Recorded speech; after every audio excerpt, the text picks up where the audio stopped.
we know that the strong social networks really, really dictate how communities, neighborhoods, et cetera, respond and recover in disaster. But we also know that it's about how we treat people, equitably or not, and that sets up, the level of resilience that's already there. So here we are, Stewart. Give us a 2-minute quick overview of your organization and the network you're convening these days. So the Global Resilient Cities Network brings together cities from around the globe, and we are working on supporting them and becoming more resilient to the shocks and stresses and the challenges that they're encountering in the 21st century.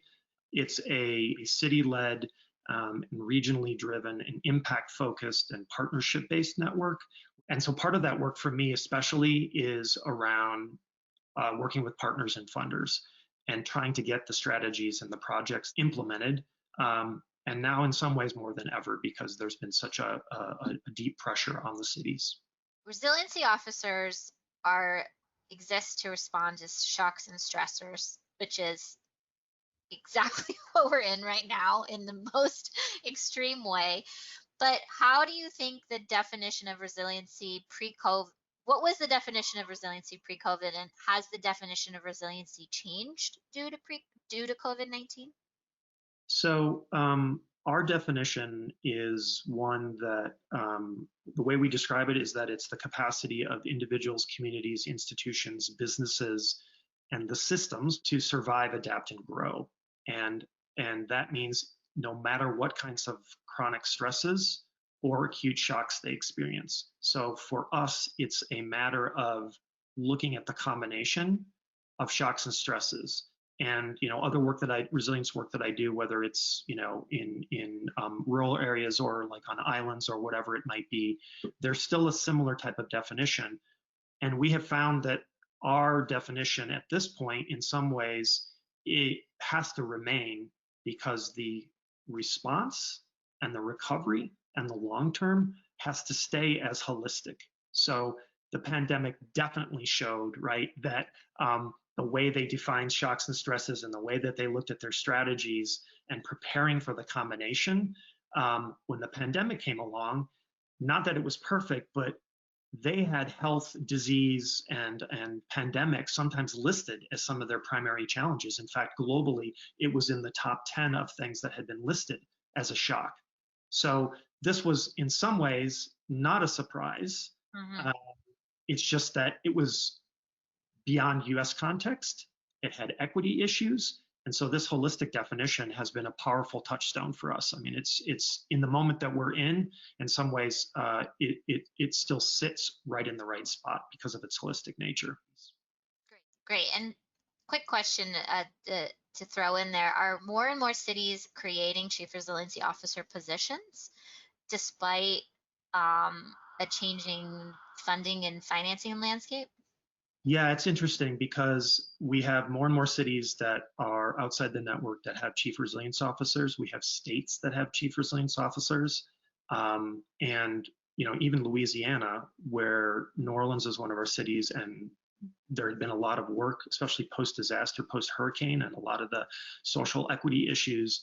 3 months ago, they announced that they were creating a statewide chief resilience officer, right? So we are seeing this globally as well, right? And I think part of the reason that you keep seeing it even in this moment is that, and this is a great part of the conversation, the pandemic showed the interconnections and the weaknesses and the frailty in some cases, and that holistic nature and the holistic nature of an office and a chief resilience officer in some ways becomes even more important. And we're now seeing more of that happening at all kinds of levels, even within corporations and universities as well.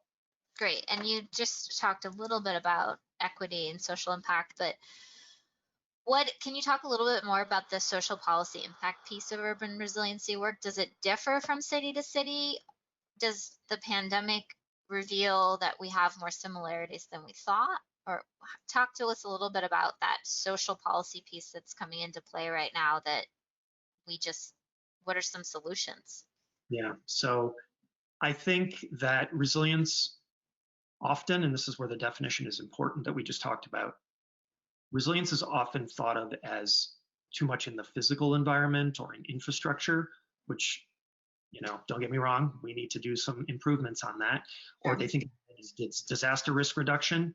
But when it comes down to it, we know that this is it's about people, and all people, or should be. And the policies from the past that have shaped the negative storylines here in the US in particular that we're seeing, and elsewhere as well. So we know that the strong social networks really, really dictate how communities, neighborhoods, et cetera, respond and recover in disaster. But we also know that it's about how we treat people, equitably or not, and that sets up, the level of resilience that's already there, or the R value, as we sometimes call it, the resilience value, that might be in a project, a building, a neighborhood, a city. And so really, if the social contract, the social policy pieces and the social contract is broken, and clearly it is in the United States in a lot of ways, that makes us less resilient to anything else that comes along. And the pandemic, it ripped the bandaid off, right? It started to rip the bandaid off that we already knew was kind of underneath there. And so any other shock or stress that comes along, yes, every city has a different history, but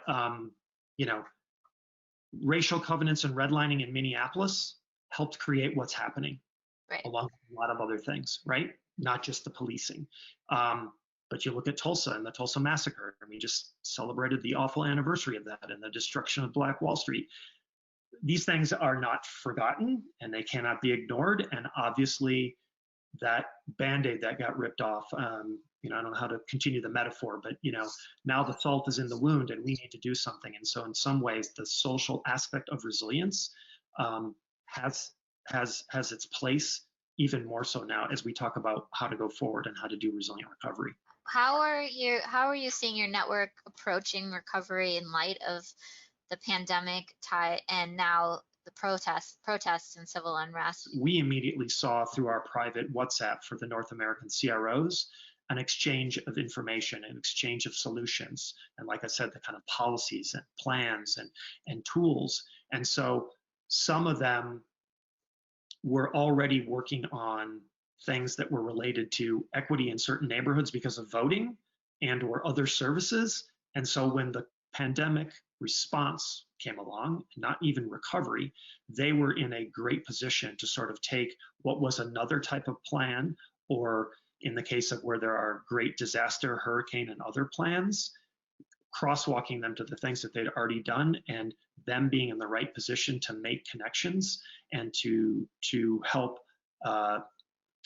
not just make the connections, but also from a policy standpoint, start to inform. And we're seeing more of it now, right? Because we're opening. I'm not sure that we should be opening as much as we are, and it's a little nerve-wracking because of potential spikes. But if indeed you could imagine a chief resilience officer advising a task force on equity and health, a chief resilience officer looking at the protests and police reform, whether it was Tulsa or Minneapolis or Atlanta or Boston, where there were already strong equity pieces to the work that they were doing.